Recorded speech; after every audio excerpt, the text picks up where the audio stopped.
What's up, guys? Your girl Luki here, back with another video, and today I will be discussing the inner workings and the making of Redfall, aka Redfall, aka the absolute disaster piece that released early May. And we're gonna get into it, guys. But before we do, if I can ask you guys to please hit the like button, it would be much appreciated. So, Redfall released last month to middling reviews, to put it lightly, and it was critically panned, commercially panned. It's bad, guys. It was a bad time. I actually played it myself for about 2.5 hours. 2.5 hours I will never get back, because there's a lot of things that go into that game that make it just an uninspired work, an uninspired piece of work. You know what I'm saying? Like, it's not just the bugs, and the glitches that the game ended up having. It's not just the fact that the game was running at 30 FPS on the Series X, which the Series X is capable of 60 FPS games, so it's completely unacceptable, right? It's not just that. It's just that the game itself was boring and uninspired, and it contained elements where I was just kind of like, what could they have been thinking with this? There's just nothing about the gameplay loop, from what I experienced, that was interesting to me. You know what I'm saying? So, honestly speaking, this article, and shout out to Jason Schreier, I think he always does good work when it comes to these things, but this article confirms a lot of things that we had suspected, me in particular as well. I was like, I think that they started working on this game during that time when Bethesda was, they were releasing things like Fallout 76, which was also a title that received a lot of vitriol in the beginning. I hear that the game is doing quite well currently, right? But, there's a lot of people that they weren't very happy with it. Um, and then, there's Wolfenstein Youngblood, which I played with my boy Aaron. And it was very much an odd departure from what, in my opinion, made Wolfenstein: The New Order and Wolfenstein 2 so great, which was just that focused single player narrative driven game. Now, you know what? Let me not get into Wolfenstein 2's narrative. Let's just move on. But like, but like, just yeah. So like, this particular studio, they worked on Prey, which didn't do well commercially, and it has like a cult following. Like, I know a lot of people. It's one of those games where you either absolutely love it or you just hate it, you abhor it, right? So, all right. So, here's the thing. There was just so many red flags that went into Redfall, including like this concept of it being so generic. This idea, the story was just centered around this 4-player co-op game, in which, I mean, you can play it in single player, but it's encouraged that you do co-op. And like, vampires, when it comes to the most generic creatures that you could fight, it's vampires, it's ghosts, and it's zombies, and the fact that they were like, we're going to do this 4-player multiplayer game, and we're going to center around of vampires, I was just kind of like, yeah. And the vampire designs, uninspired, boring. There's just nothing compelling about the title. But let me stop bashing it for a moment, right? So, Phil Spencer, he did interview with Kind of Funny, where he, expressed his remorse regarding how Redfall was received, and how they believed that it was going to score higher than it actually did. It was going to do better than they actually thought it was going to do. And,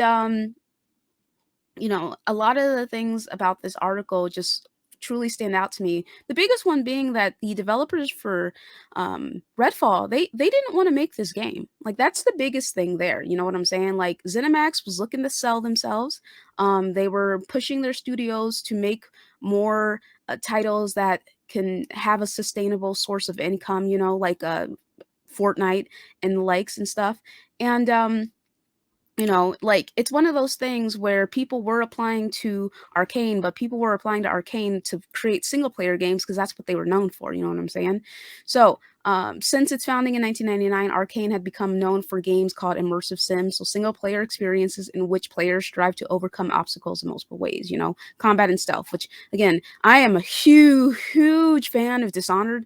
Dishonored 1, that game is absolutely astounding. That is probably one of the best games I've ever played. I love the game so much in regards to like the narrative and how you can tackle the situation and maneuver around the environment. Like, I just think it's a fantastic game, right?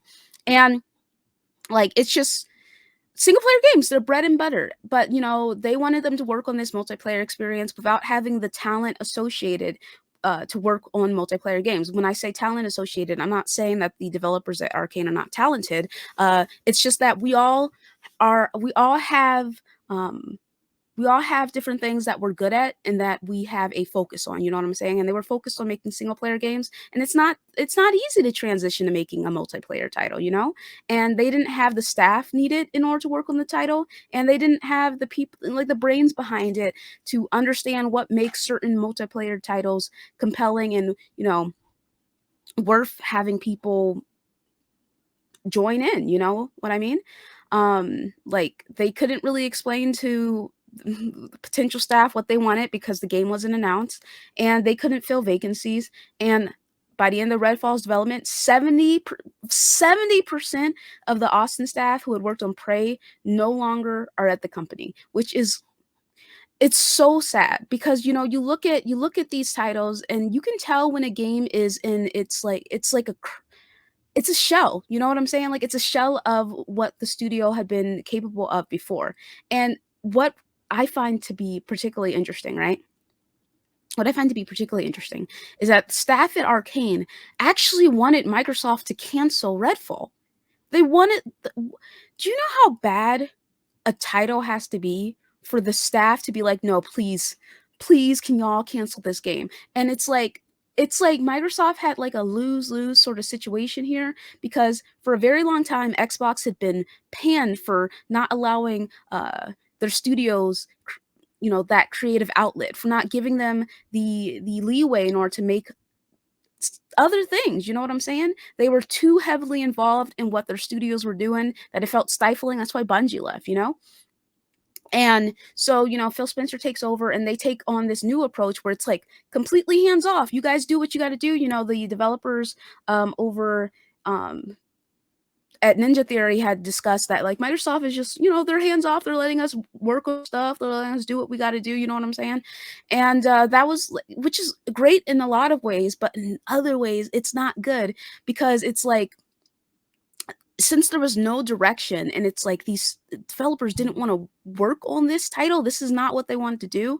They felt like I am assuming they felt like they were drowning, you know what I'm saying? Like they felt like they were stuck and they didn't really I feel like, honestly speaking, I do feel like these developers probably did the best that they could. Now, I have feelings about how certain well how pe- I have feelings on how people choose to display their unhappiness when it comes to certain things. And it really comes down to this: blame the people who are actually a problem and leave the actual gamers out of it, because at the end of the day, we want to play good games. Like, we don't want to bash you. Like, yes, there is a small contingent of people who are like complete and total assholes about this stuff, who just want to bash you no matter what. But for the most part, the majority of gamers just want to play good games. We just want to enjoy good titles. And nobody wanted this game to come out. No one who matters wanted this game to come out and have it be bad, right?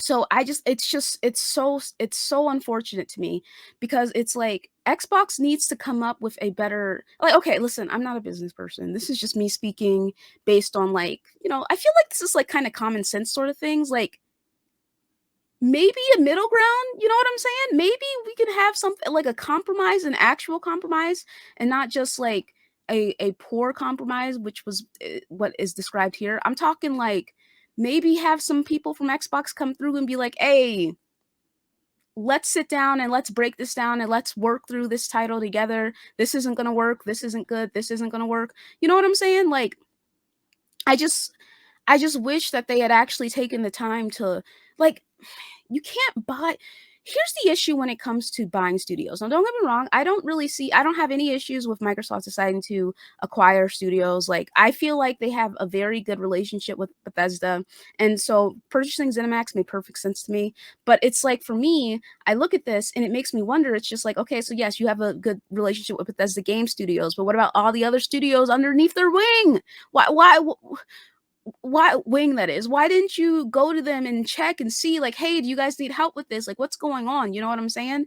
And like the people who were heading this game, Smith and let's see here, there was someone else, Smith and someone else, right? Like, initially he's like, "Oh yeah, we tried to push back against the microtransaction plan, but but like, we didn't really." And then eventually, as gamers started to get more and more pissed off about the games as a service, Arcane was like, okay, yeah, we'll scrap its monetization plans. Which again, you look at Redfall and you look at the foundation of Redfall, and you can tell that it was designed to have that microtransaction lineup. You know what I'm saying?